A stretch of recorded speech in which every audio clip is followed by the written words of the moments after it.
The Book of Deuteronomy, chapter 23, Amplified Bible. Persons excluded from the assembly. He who has been castrated by having his testicles crushed or his male organ cut off shall not enter the congregation of the Lord. A person of illegitimate birth shall not enter the assembly of the Lord, none of his descendants, even to the 10th generation. An Ammonite or Moabite shall not enter the assembly of the Lord, none of their descendants, even to the 10th generation shall ever enter the assembly of the Lord, because they did not meet you with bread, food, and water on the road as you came out of Egypt, and because they hired to act against you Balaam the son of Beor from Pithor of Mesopotamia to curse you. Nevertheless, the Lord your God was not willing to listen to Balaam, but the Lord your God turned the curse into a blessing for you, because the Lord your God has loved you. You shall never seek their peace nor their prosperity all your days. You shall not detest an Edomite, for he is your brother Esau's descendant. You shall not detest an Egyptian, because you were a stranger, resident, alien, foreigner in his land. Their children of the 3rd generation who are born to them may enter the assembly of the Lord. When you go out as an army to fight against your enemies, you shall keep yourselves from every evil thing. If there is any man among you who is ceremonially unclean because of nocturnal emission, then he must go outside the camp. He shall not come back to the camp.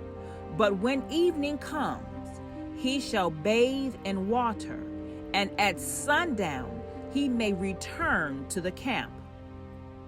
You shall also have a place outside the camp to which you may go, and you shall have a spade among your tools. And when you prepare to sit down outside to relieve yourself, you shall dig a hole with it, and shall return and turn and cover up your waist.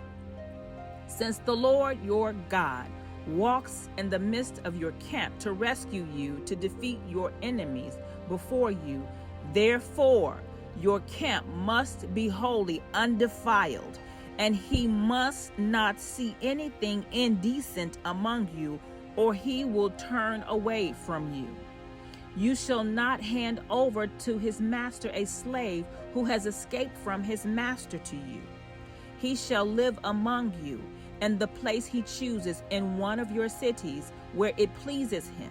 You shall not mistreat or oppress him. There shall be no cult prostitute among the daughters of Israel, nor shall there be a cult prostitute, a sodomite, among the sons of Israel. You shall not bring the wages of a prostitute or the price of a dog, that is, a male prostitute, into the house of the Lord your God as payment for any vow.